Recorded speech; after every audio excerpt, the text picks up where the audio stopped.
Hi everyone, welcome to Foresight's Molecular Machines group. This is, I think, the first time virtually that many of us see each other again after the workshop that we had in San Francisco. And obviously, we're really delighted because so many people couldn't come to the workshop that wanted to make it there. And so we can see them all here again virtually. Maybe if we have time at the end, we can still do some debriefing or something, but there's a little bit more info coming in terms of follow-ups, report, winning proposals, and so forth. So it's nice to see some of you again, and it's nice to also see some of you that couldn't make it in person virtually now. Okay, two things before we start rolling. Our Foresight Fellowship applications are open. I will post something in the chat. And second, the final prize apps, I think, have now concluded, but we're currently in coordination with the judges. So you can get, you can expect some news on that too. Okay, very cool. Without further ado, very, very happy to have Stefan here. Stefan is one of the candidates that we would have loved to have in person, but we're very glad to have him virtually now. And he's a postdoctoral researcher at the University of Manchester, part of David Leigh's group, and he's exploring fundamental ways to control molecular level dynamics and topology. And today he will be talking about molecular ratchets. And after his presentation, we'll have a quick Q&A that will be, started by Ben Reinhardt.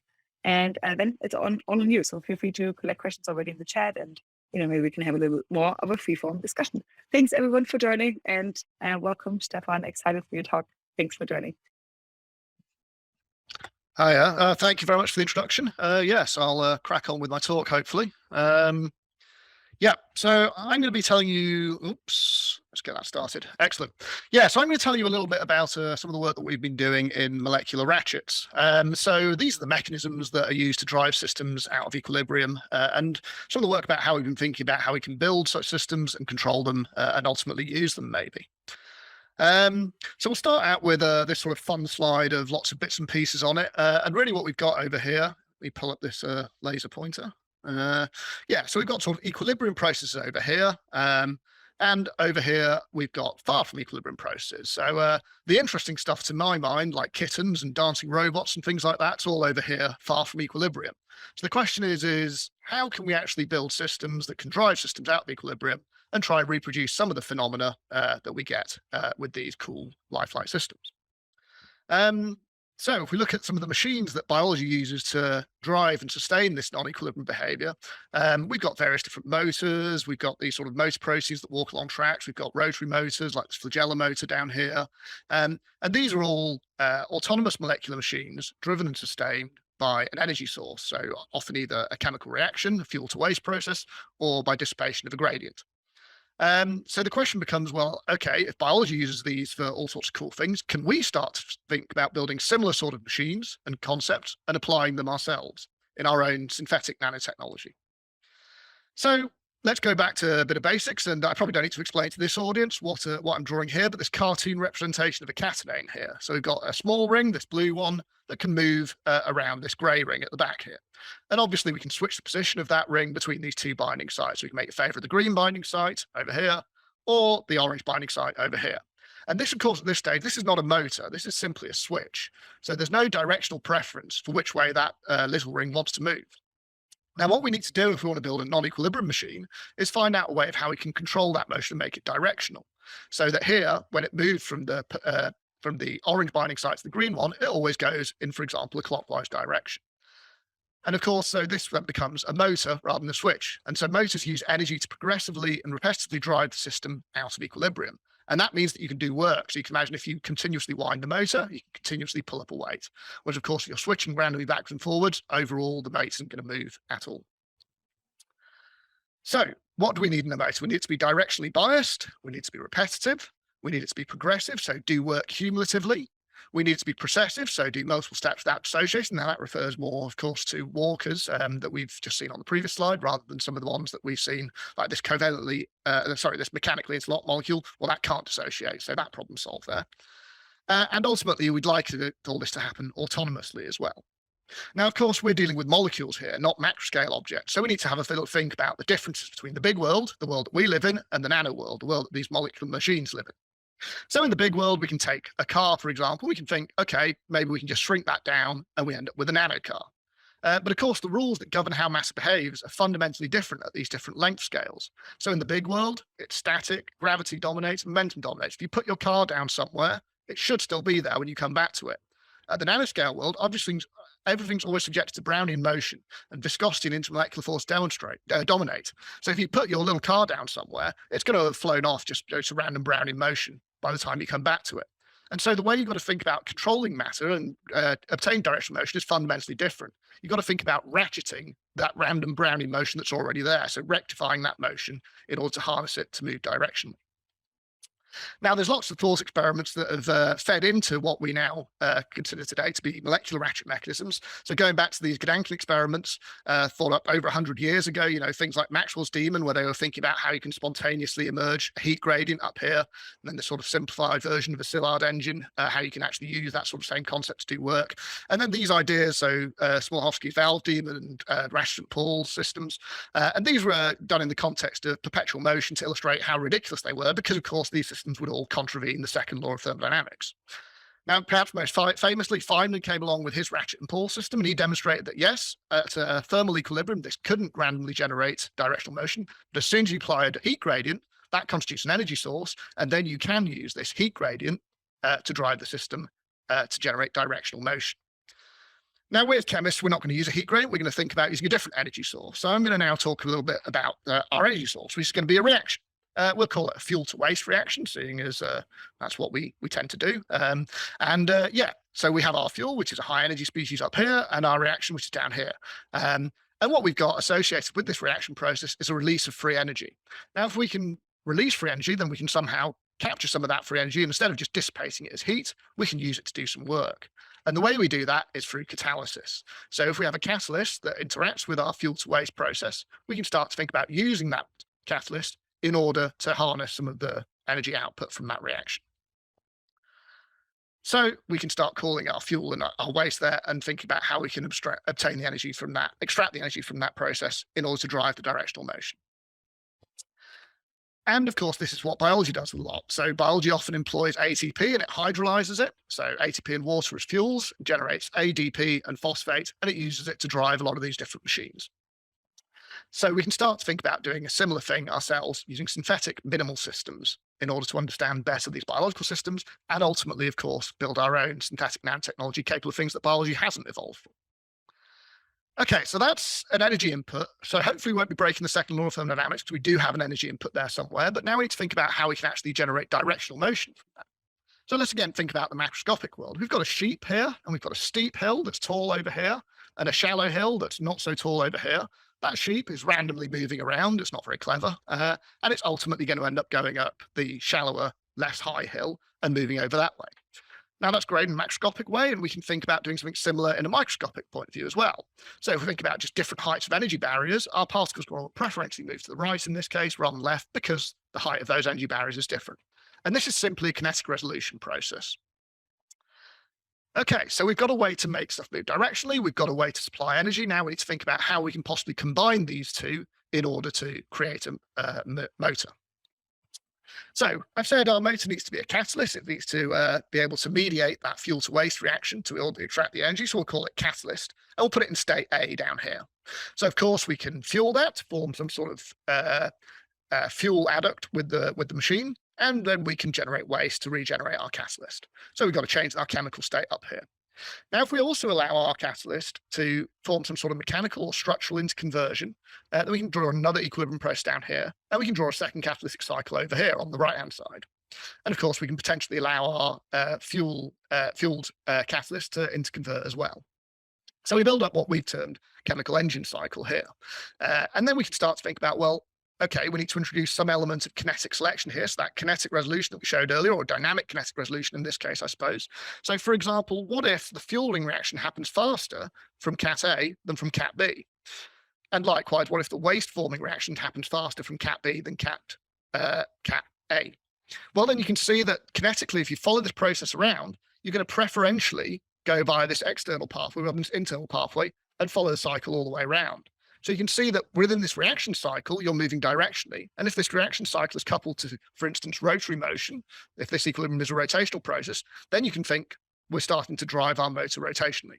And so this is what forms the basis of all information ratchet-based mechanisms. So these are the mechanisms by which all biological machines function, or all ground state biological machines function. And it's also the basis of the machines that I've been working on and trying to build synthetic analogs of. And this is what we call a doubly kinetically gated ratchet, because we're kinetically differentiating both the fueling process and the waste forming reaction to generate our overall kinetic asymmetry within the cycle. Okay, so that's all been quite abstract so far, or linking to biology. Let's get some actual chemistry going on. So first of all, to say that this is how all systems, all ground state systems are driven autonomously out of equilibrium. This relates to all sorts of different processes, but we're just going to focus on the molecular motor side of things today. So again, to bring in that chemistry, here is my favorite reaction, probably. It's a nice, easy reaction. I like easy chemistry. And what we've got is the hydration of carbodiamide. So we've got this carbodiamide over here, and we can just add water to generate this urea. Now, we can catalyze that with a nice simple catalyst, so a nice carboxylate over here, and we can generate our species here that's got the fuel added to it, and we can then hydrolyze that to regenerate our catalyst down here. Now, this fueling reaction is really nice because we can actually introduce a layer of complexity here through this second barrier-forming species that we can use to generate this other transient species over here. And this allows us an additional layer of control within this chemical reaction cycle, where we can actually change what's going on by changing the nature of this barrier-forming species, as well as the nature of the fuel. And we'll come into that later because that has some implications on how we generate kinetic asymmetry within our machine. Right, so we've got the chemistry source, we've got a nice simple catalytic system that we can use. Let's build a machine. And here is our machine. So we're going to just rely on this simple Rotaxane-based architecture, where we've got a macrocycle that can shuttle between two binding sites, shown here in orange and yellow. These are degenerate. One of them is simply deuterium labeled so that we can see where the macrocycle is more easily. We've got a catalytic site, our carboxylate, and that's placed non-equidistantly between the two binding sites here. And that means that when the macrocycle is here versus here, it's different distances away from the catalytic site, and therefore it's going to kinetically influence the way that catalytic site reacts with our fuel. So again, we've got our fuel to waste process here, and you can see that when we fuel it to form our acyl urea initially, and then our HABT ester, this forms a bulky species that's going to form a barrier to kinetically stop the macrocycle shuttling from left to right. So it's going to kinetically trap it on one side or the other. And so we can then bring that into our full chemomechanical cycle here. So we've got our shuttling here across the top, and we can think that because the macrocycle is quite bulky, it's going to sterically hinder reaction with the fuel when it's at the proximal site versus the distal. And therefore the reaction will be faster from this distal species here. And so we're already kinetically favoring formation of this distal species over here. Now, actually, we got very lucky with this system, and it turned out that we were actually also faster hydrolyzing this proximal species than this distal species. And that's due to hydrogen bonding between the macrocycle and this activated ester, which makes it more susceptible to hydrolysis when the macrocycle is closer. And so we've ended up in that case that I mentioned earlier, this doubly kinetically gated information ratchet, where we can drive directional motion, we can pump the macrocycle equilibrium distribution from 50-50 at equilibrium over to the right-hand side over here. So we can follow this by NMR. We just need to do a little trapping experiment where we trap it out with this stable amide, so we can analyze what the ratio of these two species is, and we can see that over time we can monitor that by NMR. We can see how that changes over time. We can see that we end up pumping to this steady state ratio where we have most of the macrocycle over here on the distal state and only some of it on the proximal state over here. And that pumps to about a 1:18 ratio. So we've gone from 50-50 distribution to 1:18. So this corresponds to about a free energy difference of about 7 or 8 kilojoules per mole. I also said our machines need to be catalysts, and so we can actually monitor the fuel use, and we can see that here we've got our blue lines. This is the background rate of fuel decomposition, and we can see the machine catalyzed rate is substantially faster. And this means that we're actually using most of the fuel via that machine catalyzed pathway. And that's not that important for this sort of fundamental proof of concept machine, but it will become important later because obviously any fuel that's burning away in the background is wasted energy. So ultimately that's going to become quite important as the machines get better and we start to think of uses for them. So hopefully that's showed you that we can build a nice simple machine based on very simple chemistry, and actually we can use this to autonomously drive a system out of equilibrium. And so here again, we've just got that full reaction cycle, and we can start to play with this a little bit. So I said we can change the nature of the fuel and we can change the nature of the barrier. So I didn't mention the fuel before, but it's this diisopropyl carbodiamide that we've been using up till now, but we can start to think about changing that. There are other commercially available carbodiamides that we can start to think about using. The chemistry works pretty much the same, but they've got different steric and electronic bulks. and therefore you might expect them to interact differently with the proximal and distal isomers, and therefore change the kinetic asymmetry. Likewise, we can think about changing the barrier-forming species. So we used HOBT in this previous study, whereas now we're going to have a look about what happens when we introduce this HO80 species with this additional nitrogen in the ring here. So there's about to be a lot of data on the next slide, and don't worry too much about it, but bigger bars is better. That's all you need to know at the moment.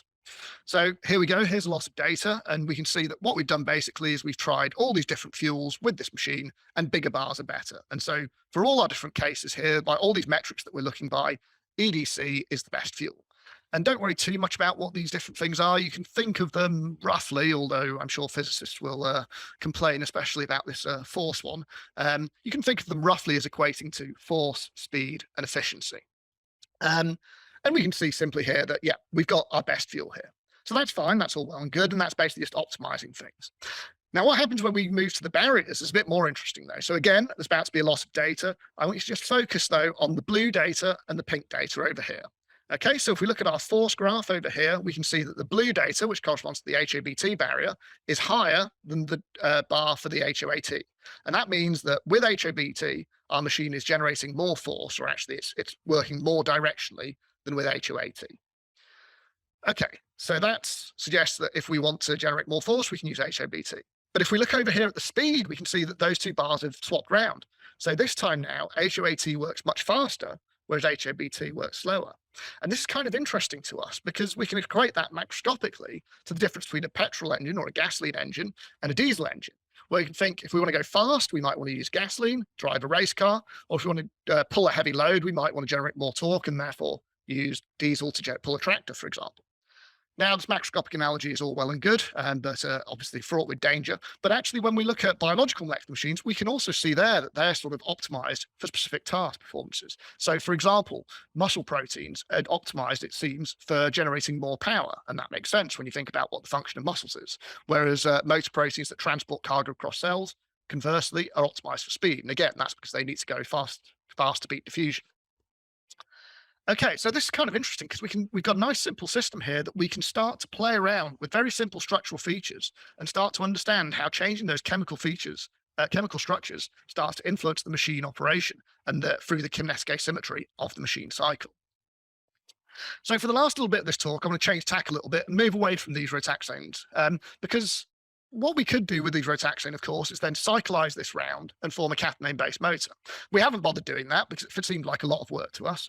And ultimately, there's a big problem with these sort of interlock molecules in that as soon as you try to attach them to anything, it becomes very, very difficult to use them for anything. So again, if we think of a catenane-based motor, you can imagine, okay, you can attach one ring to the surface, but as soon as you try and attach the other ring to something, sterically, it's just going to clash with each other and topologically becomes impossible to complete a full rotation.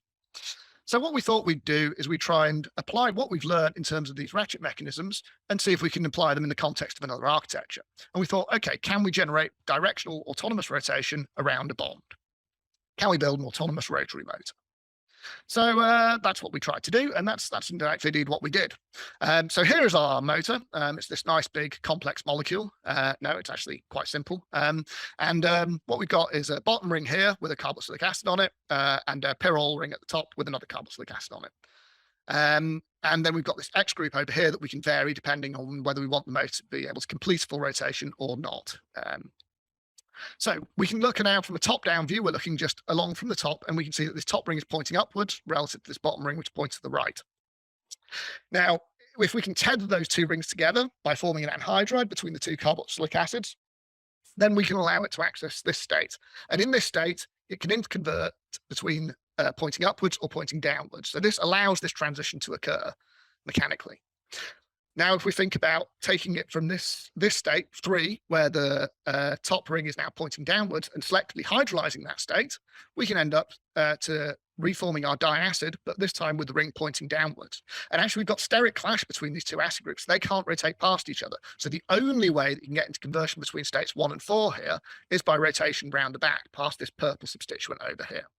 And you can see that if we selectively do this anhydride formation and selectively do this hydrolysis, then we end up ultimately driving around this cycle and ultimately driving directional motion. So that's the principle of what we wanted to do. And here are the actual chemical structures for how we did it. So again, it's nice and simple. We've taken our carbodiamide fuels as before, except this time we've introduced a chiral center on the fuel. So this allows it to select between the two different atropisomers down here and react faster with this one on the left over here. And likewise, we've introduced a chiral catalyst here for the hydrolysis step that interacts preferentially and reacts faster with this plus species rather than this minus species over here. And so one important thing here to point out is that these equilibrium areas between these two mechanical inversions, there's no thermodynamic bias at all in this. So this is a purely kinetic driving of the motion around this cycle. And just the structure of our chiral catalyst here for the hydrolysis step. So it's a chiral DMAP-based molecule, the chiral center out here. Okay, so let's have a look at what we've actually done here. So we've got a little video to play. Hopefully that's playing okay. And we can see that we've drawn our molecule with a chloride over here, and this stops rotation altogether. And this is important because it allows us to only interconvert in the anhydride form and lets us assess the directionality.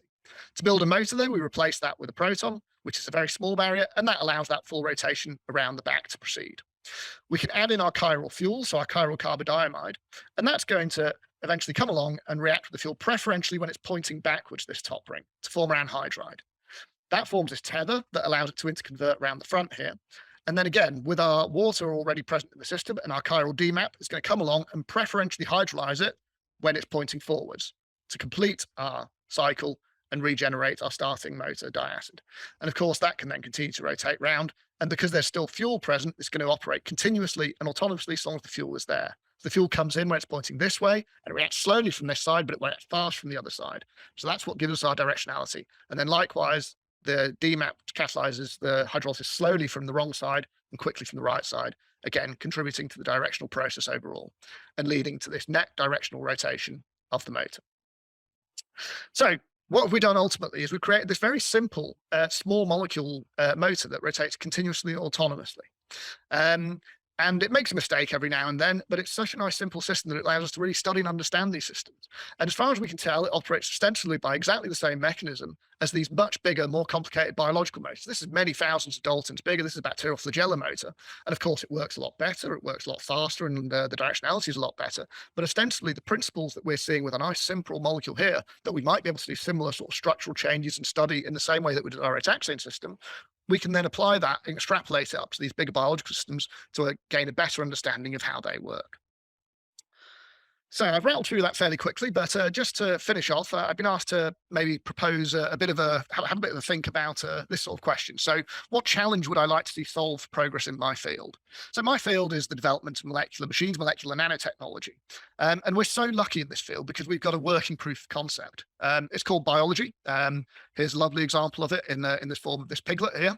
And of course, as I said before, this is all driven by these non-equilibrium molecular machines driven by ratchet mechanisms. And biology uses ratchets for everything. So you yourselves are biological systems, and all of your thought processes, your breathing, you're watching this talk, you're interpreting the data, you're thinking about this talk, the questions that you're hopefully coming up with for me, this is all governed and sustained by these molecular ratchet mechanisms. So they're pretty important for the only working nanotechnology that we're aware of.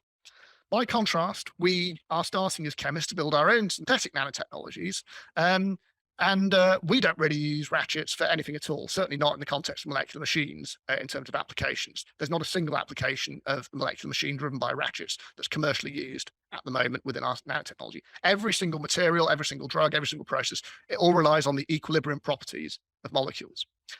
And so it stands to reason that when we finally do learn to control and harness these sort of molecular ratchets, it's going to revolutionize every single area of functional material design. But that really brings us to where we are at the moment, which I think is really shown by this monkey with this hammer. And in fact, maybe, we're just really at the really very basic standard. Maybe this monkey is actually a bit generous to where we are because the monkey's worked out which end of the hammer to hold.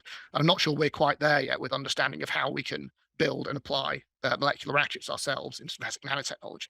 But that means it's an exciting time to be in the field because there's lots of stuff we can think about doing. So what I'm interested in is ultimately how would we like, in order to see the field progress, well, the field is going to need some tangible outcomes for it. And obviously what that's going to mean is we're going to need some applications of these non-equilibrium machines. So what we can start to think about is how we can interface these machines with other components. And I know that various people are doing interesting work in this area, particularly the work of Nicholas Gisponi in Strasbourg, where he's done some really lovely work incorporating molecular motors with polymer gels and contracting them. But I think maybe we need to think a bit more abstractly than that as well, because ultimately that's a principle that you can sort of shrink down from the macroscopic world and think about, again, taking our inspiration from biology and looking at how biology uses these machines, because it uses them for everything, for catalysis, sensing, information processing, etc. And we can start to think about how biology uses these machines and whether we can reproduce these sorts of phenomena ourselves. And then that leads us on to the question, well, can we incorporate our existing machines? Are we even building the right sort of machines for these sort of functions? I don't know is the answer. But hopefully that's something we can discuss. And then just a little final point on something that's really difficult in this field is that synthesis is really, really difficult and time consuming. So I still get in the lab occasionally. So as I say, I work as a lecturer within Professor David Leigh group. So I do occasionally get in the lab and get my hands dirty. And it's really, really difficult. And I don't think we can underestimate how difficult it is and how time consuming it is. And in order to drive progress forward, obviously we need to look at our friends developing the synthetic chemistry that we then use to try and build these cool and exciting machines and applications. So obviously with that, I just want to thank the various people. So Dave for letting me work in this group. Obviously this work was done with various other people, and here's a fairly recent photo of the group, pre-COVID actually, so not that recent. Yeah, to highlight the main people who worked on the stuff that I presented today. So Shintaro on developing the chemical engines framework, Ben on the rotaxane stuff and the rotary motor, and Elizabeth on the motor as well. So thank you to them. Thank you for listening, and I'd be delighted to answer any questions. That was great. When I put lol in the chat, I was literally laughing out loud. I'm going to kick off with a couple of questions, and then I will just sort of like what we'll do is post questions in the chat, and then I will. I think what I'll do is just ask people to ask their own question, unless you don't want me to so that you can sort of expand on things. So my big thing is always, and you touched on this, but I want you to like be a little adventurous and speculate on like what would like literally the next 2 steps with these motors that you've developed look like? Like, what would it look like to attach it to like a thing, and then maybe another thing, and then have those 2 things actually actuate with respect to each other? Yeah, sure. I mean, so that's sort of an easy question because that's kind of already been done. So Feringer's motor is obviously the best example we have of a molecular motor at the moment. And that, was developed over 20 years ago now, and it's obviously had 20 years to be refined and developed. And it's a beautiful motor, works fantastically well, light driven. So operates via a very substantially different mechanism to these chemically driven ones. So the fundamental ratchet mechanism that drives it is fundamentally different. But that's been around for a while. And I alluded to the work of Nicolas Ciappone, who's already attached these motors to polymers. So basically functionalized the motor, attached it to polymers, and then by shining a light on it to spin the motor directionally, he can use that to contract a macroscopic object, that gel. So that's really cool work. And again, it shows what you can do with these motors. And that's, as I say, quite an easy thing to imagine, because we can all picture that in our macroscopic world. We can imagine a motor tying up a string in a macroscopic world. But I think where we need to be a little bit cleverer about it is understanding how microscopically these things can work. So ATP synthase, one of biology's most important motors, it's not entirely obvious to me why that actually is a motor. I think it's a motor because it's a motor. And what I mean by that is that the directional motion kind of falls out of its other process, because what it actually does is it pumps proton gradients across channels, or the opposite of that, 'cause it's a strongly coupled motor, it dissipates proton gradient in order to do endergonic synthesis. So I think it's that sort of thing that we really don't have a handle on at all yet about how these sort of things might look when we build them ourselves synthetically. And obviously that's going to be very important. That was great. I think I wrote down the all right, I completely forgot my other question, so I'll start asking people in the chat. Tad, I believe you're the first person to put down a question. Hey, hi, thanks for this interesting talk. So I often was wondering, is when I hear about these individual motors and machines, it's part of a follow-up on Ben's question, how do we get a lot of them to work together to do some kind of macroscopic, or at least mesoscopic, kind of directed work?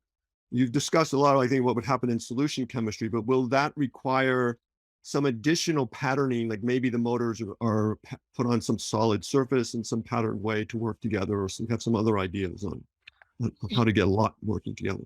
Yeah, I think interfacing motors with other components is a really important area. And yes, I mentioned Gisponi's work. Fringa Group has also done some recent work where they've put motors in a moth. They haven't used that to do any work yet, but you can imagine that if you've got motors all aligned in a crystalline phase in a moth, all in the same direction, you might get some interesting effects. Be able to use that to rectify some sort of motion, use it as a membrane or something.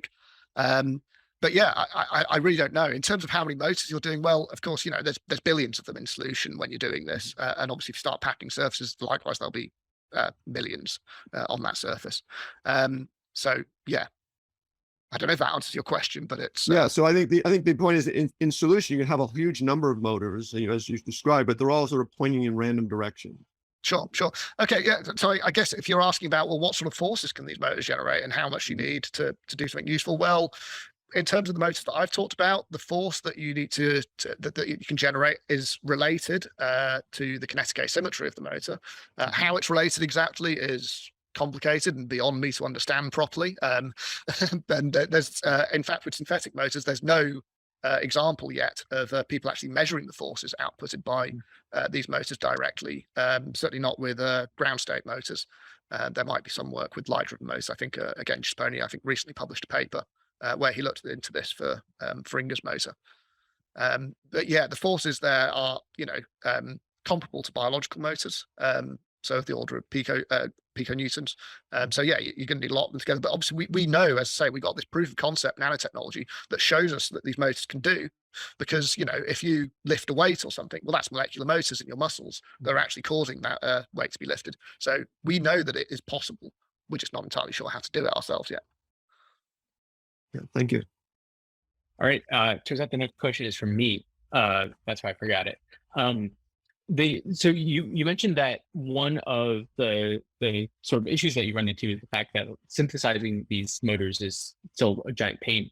Can you the really I realize it's an extremely naive question, but why not have robots that can synthesize them? Yeah, absolutely. Manufacturing has been automated over the past 1,000 years or so. The big step forward was with the Industrial Revolution, I guess. But there's absolutely no reason to think that won't happen eventually in chemistry as well, and sort of large-scale automation. Of course, in industry, it already is happening and has been happening for dozens of years. Industry has been automating their drug syntheses, for example, for a long time now. That will, I'm sure, eventually happen in research, and I'm sure it will be fantastic. It will free up researchers' time to focus on other things, which are obviously very useful. Even the motors and molecules that I've shown, which are actually all synthetically relatively easy, they still take a huge amount of time to make, and obviously that's time that we can't spend as researchers doing the more interesting things like studying how they work. If I can be even more direct, literally, if we got you 3 KUKA arms today, right? Is there it's how sort of replicable are you doing fiddly things that you sort of are adjusting how you mix it on the fly, or could you write down literally what you do? Yeah, in principle. So this goes to sort of, as I say, work that industry's been doing for dozens of years, and work that people like Lee Cronin are looking at now in terms of automating synthesis. And yeah, I'm sure it will happen. Whether it will happen in the short term or long term, I don't really know. It's really not my area of expertise, but obviously that will be very useful as and when it does happen. Cool. The next question is from Jacob.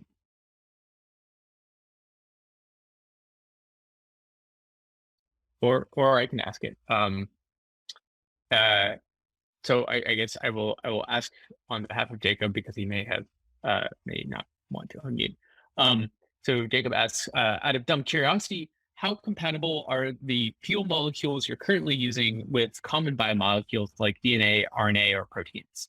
How hard would it be to combine some of these motors to other nanoscale assembly systems? Yeah, probably not great. At the end of the day, what we're doing is we're using a fuel which activates our acids as an excellent electrophile. Biology, proteins, DNA, RNA, etc., is full of excellent nucleophiles. So as soon as you put a good electrophile near a good nucleophile, they're going to react together. So that's not great. One thing that always entertained me was that DCC, which is one of the fuels that we could use with our motor, is actually a well-known inhibitor for ATP synthase. So I just want to be funny to have a tug of war with ATP synthase that we would cheat by inhibiting it. But obviously that's completely flippant.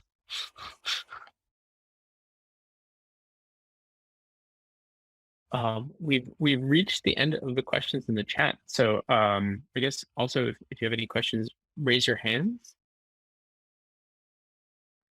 Steve, is this a comment that you want to make directly to Stefan?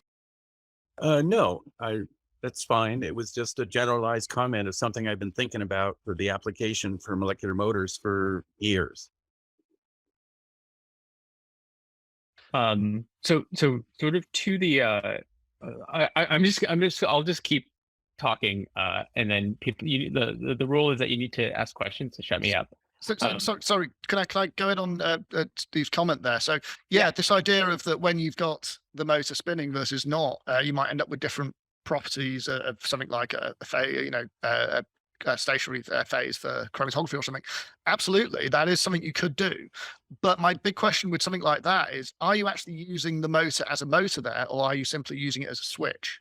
Because if you're using it as a switch, why not just use a switch?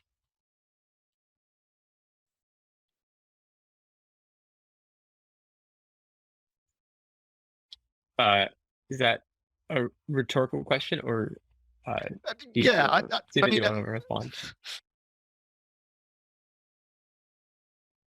Yeah, I mean, a moving surface doesn't have to be rotational. It could just be flipping back and forth and still be have a different kind of molecular affinity from whatever's flowing past it. Yeah, absolutely. So that is undoubtedly true. But yeah, as I say, I think that doesn't really interest me so much, because what I'm interested in doing is using the motors to do work, and what I mean by that is progressive work, work that you couldn't do without that underlying ratchet mechanism, rather than simply using it as a switch. So, for example, there's some really cool work out there, again, using Fringer's motor, the well-established motor out there, to use that to change the optical rotation of a liquid crystal. And it's beautiful work, but it is simply the motor changing its photostationary state and switching between the two photostationary states that cause the change. Nothing to do with the inherent rotation of the motor at all. And so while that's cool, it's not actually doing anything that you couldn't achieve with a simple switch instead. Aaron, do you want to ask your question? Yeah. So you mentioned that like out of every 3 or 4 rotations, there's a error that it goes in the opposite direction. Is there a way to combine them, I don't know, either in parallel or series, or some way to make it so that you get a 25% squared error rate? So like it's like 1 out of every 12 rotations is bad, or then you just keep like stacking them in some way to reduce. Yeah, I'm not sure is the answer. Yeah, I'm not sure is the answer. In principle, obviously, the more motors that you have, the more force you're going to generate overall if you stack them together, because let's say each motor is doing a certain amount of work, then you've got more of them, that work will add together. But you can't inherently get past the limits that are imposed on you by the kinetic asymmetry of your system. So in our system, our kinetic asymmetry is pretty poor. And so we go, as you say, a mistake every 3 or 4 times. There's a mistake. So each motor individually will still make that mistake. So I suspect the answer is no. Okay. Prion. Yeah, this is kind of an ill-formed question and a little bit out of scope, but for Stefan or anyone, has anyone tried to catalog or categorize the different types of biomolecular machines?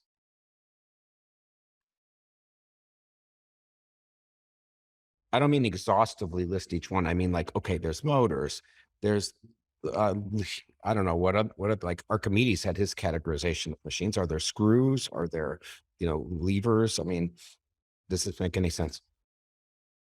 Abhishek, are you raising your hand to respond? Oh no, I was asking a separate question. Oh, okay. We'll get to it. Yeah, right. Anyway, no one needs to answer if there's no answer, but or if it's stupid.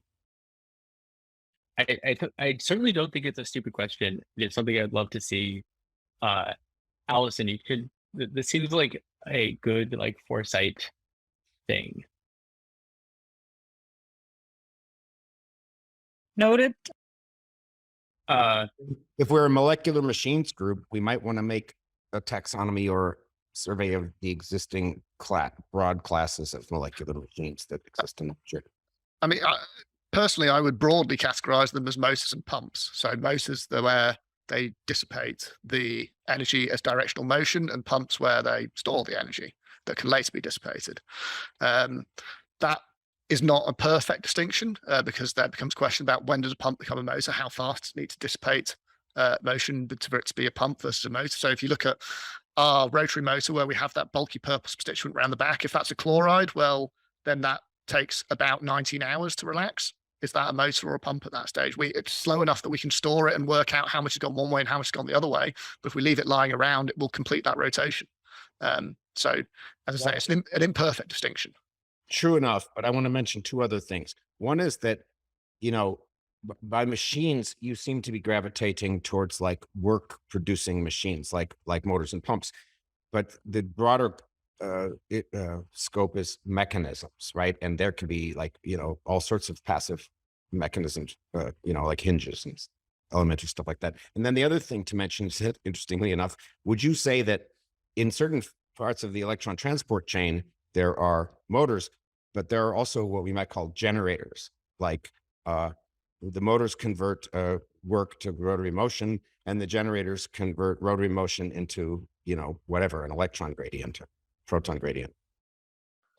Yeah, absolutely. You could call it that. I would personally still think of them as pumps. They're you know, pumping electrons up a gradient, which is then a high energy state that can be dissipated later. That's just my personal feelings. I don't know if I've ever seen any literature that's sort of definitively categorized it one way or another. Actually, let me quickly chime in. So basically what people have thought about in the context of biological motors, that's an area like I have been invested in for a long time. Two possible mechanisms. One that we're talking about today is, you know, rotatory catalysis, basically chemomechanical coupling. The other one is alternate axis, which is pumping. So, and what people have done, you know, Ken Dill, for example, and I think in that paper, he has also acknowledged, you know, Dean Astrumian, who's here today, like basically try to categorize whatever is known in the biomolecular space, motor space, in the you know, in this axis of if I make chemomechanical coupling of rotary catalysis and alternate axis mechanisms, and why is one of the mechanism better than the other. So there are a couple of PNAS papers that are written to kind of categorize motors in this two axes. So some of that is there in terms of taxonomy.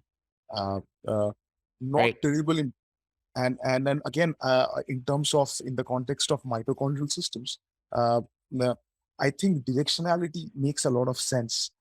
So the generator can still be considered as a switch at one level. It doesn't have to produce useful work. So from that context, one doesn't need to possibly go beyond these two mechanisms, but people haven't gone beyond these two mechanisms. I would say, like, one way or the other, you capture most of your biological motors through either an alternate axis or a rotatory or some sort of a rotatory, like basically, if not rotatory, a multi-state catalysis. So yeah, that was my. All right. One comment. last thing. Wait, Korean. We need to take rule of law. Christian posted in the chat. I want to respect that. Well, I don't have a question so much, but I have a comment on, I mean, I've seen a lot of this stuff. Like, I think molecular ratchets are an excellent, very interesting core concept. I think it's really important, though, that we think about, we support the development of chemistries that would let us implement these ideas in a general way, where we can implement catalysts, and we can implement molecular ratchets and assemble them on a nanometer scale to use this principle in a constructive way. So, like the systems that Stefan described, and like Ferengi's motor as well, I have trouble seeing how you can take that those core molecules, like the taxanes, and like you said, when you couple them to something to try and do something else with them, that they often stop working. They're not that synthetically flexible. That we look for chemistries that are more synthetically flexible, where we can implement ratchets, because you can do them in almost, I think, any chemistry. Proteins are lots of examples of molecular ratchets, and lots of examples of catalysts. We need to develop chemistries that can let us build things like that, but control them. I'll pause there. I'll add, I'm developing that kind of stuff, the spiroligomers that we develop. Ultimately, I want to be able to build molecular ratchets with them.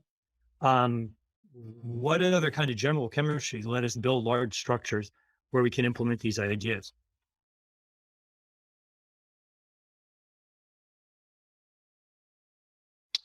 Nobody wants to respond to that. Showstopper.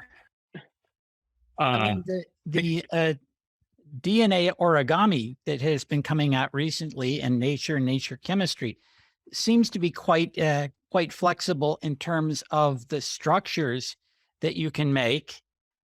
And they actually were able to achieve immobilizing it on a surface. I know that Case Decker was one of the principals involved in that, as well as I believe Hendrik Dietz and Golestanian, and use an ion gradient such that the ions moving through bias the rotational motion. And that seems a rather intriguing approach.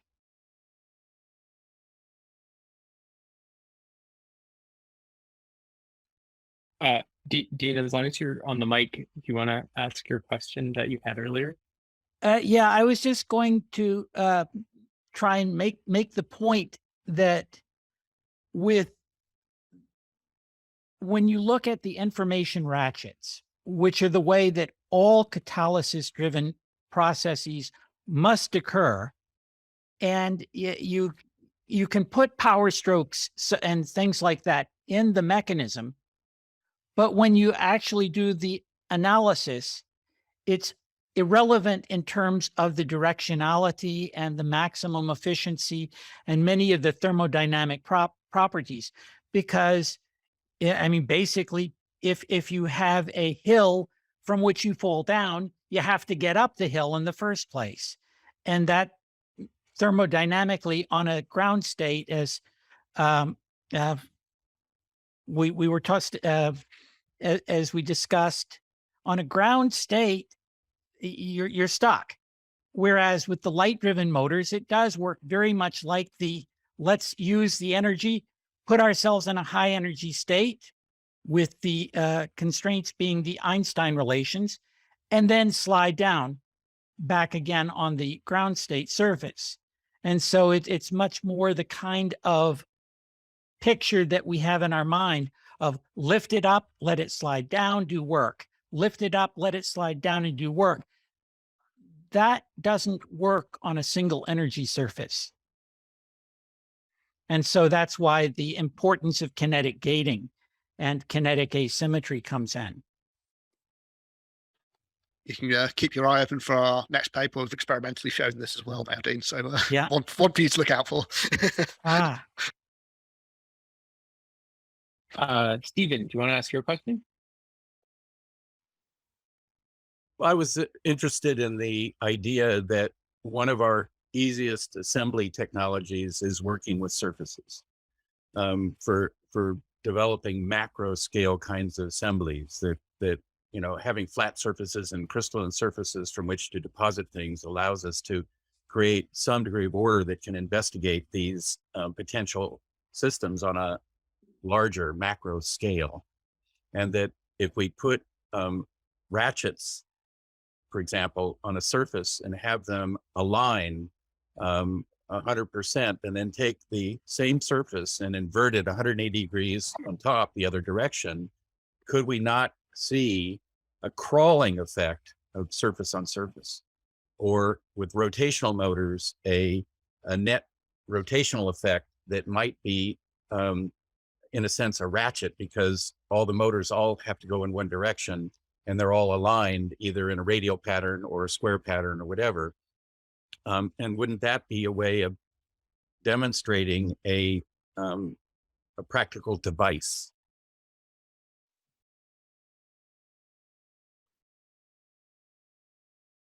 But what would it do?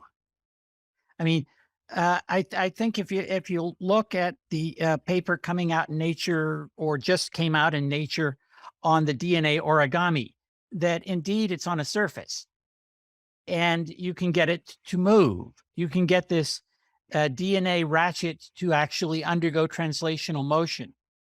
But the next question is, now what do you do with that ability?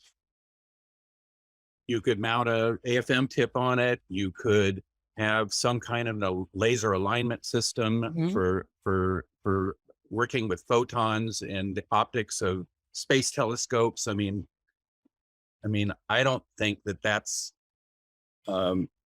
it's that kind of a question is more akin to like, okay, we've got a laser, what do we do with it? Or we have a transistor, what do we do with it?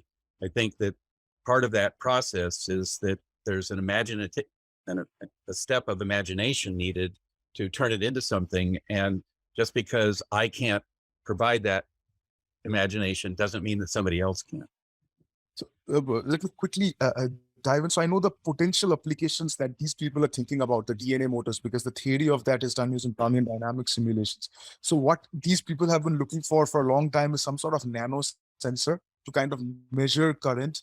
Once basically some sort of electrolyte goes through a particular pore, how much current goes through it, that can be measured, and that can be used as a sensor in small devices, things like, even you can test blood or something like that based on ion gradient changes and things like that. So one can think of a motor in a way as a way of conceiving the rotations of the motion, as a way of conceiving how much does the ion gradient change, and also like some sort of, so ultimately their reason for the motor, most of it is of course the motor, the intellectual beauty of handling the motor, but also the currents that are generated across the motor can also be measured and can be used as an analytical device.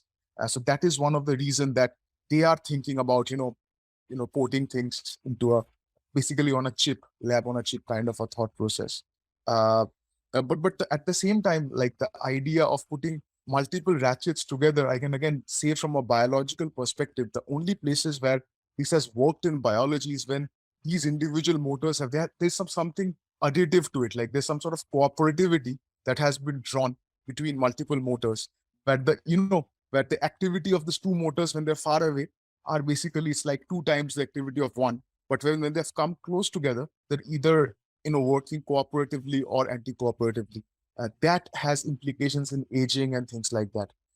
But yeah, like there has to be something more than just 2 motors coming together. There has to be some sort of cooperativity, which often happens through the curvature of the membrane. Let's say if it's ATP synthase, 2 of them coming very close together make dimers, even tetramers.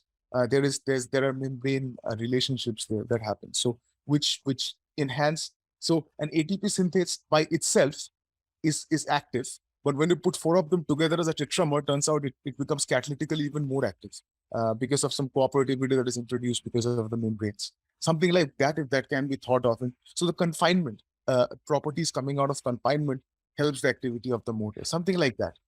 That can possibly be of some importance when things are coming together. But that additional layer of membrane curvature, which now helps ATP synthase, that has to be worked in. So yeah, that was that. The thought there. So I'll mute again. Do you have any response, Stefan? I thought, that's great. I'm not a biologist, obviously, and that sounds very interesting. And what I will say is that, rotary motion in itself, to me, is kind of useless, right? We use it for driving wheels on a road, but when you don't have roads at the molecular level, kind of what's the point of it? But what's really important is understanding the mechanisms by which these rotary motors function, and then being able to apply that to linear motors, because linear motors are really useful because that lets you get from point A to point B. And we've got loads of ideas for how we can use linear motors. So to say, for me, it's more about using these systems to understand the underlying mechanisms and then translate those mechanisms to other more useful architectures. As I said at the end, we might not even be making the right motors at the moment or the right sort of machines. The machines that we ultimately end up using for things may well end up looking really substantially different to the sort of things we do. And to give an example of that that's very relevant, if you look at the work of Paul Downhauer, so this is a guy who's developing something called catalytic resonance theory. So this is simply where he takes a surface and oscillates a current through it, and using explicitly the principles of energy ratcheting, so these ratchet mechanisms, he's able to use this to beat the Sabatier limit for catalysis. This is surface catalysis using a mechanism. There's no moving parts or anything to it, but it's only from the understanding of the molecular motors that we've been able to develop the theories that he's then been able to use in something that has very clear industrial applications potentially for it. Mm-hmm. So that's what I mean about not maybe building the right sort of motors at the moment. Well, I think that's very correct. In fact, if I have to take your Cat A and Cat B analogy and put it in ATP synthase, of course, you need a Cat C also for ATP synthase. I would think that biology is so brilliant, it has taken one reaction, ATP to ADP, but because the two pockets are of different conformations, that's what gives you a Cat A and Cat B. The same chemical, but two different biological environments. So in fact, an analogy would be a tetrameric motor, not a hexameric motor in your case, with two reactants, which is like an RNA translocase or something like that, would possibly make a better analogy. Absolutely, yeah. So the model that I built up was a sort of simple, minimal model, and obviously you could just think about expanding it. Mm-hmm. All right. So the final question before we run away, Stefan, what are the most useful things that people in this group can do for your work? No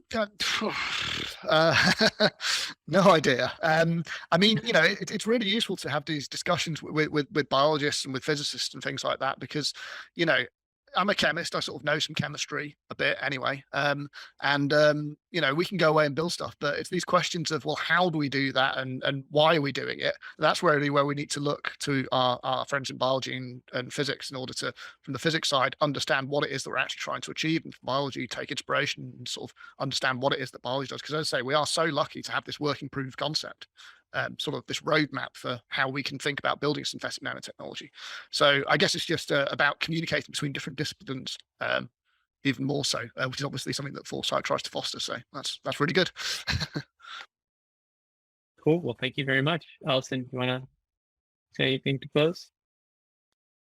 Seconding, a big thank you. That was a wonderful presentation and a really good discussion. I'm really loving how people chimed in. That's exactly what these meetings are for. Thanks.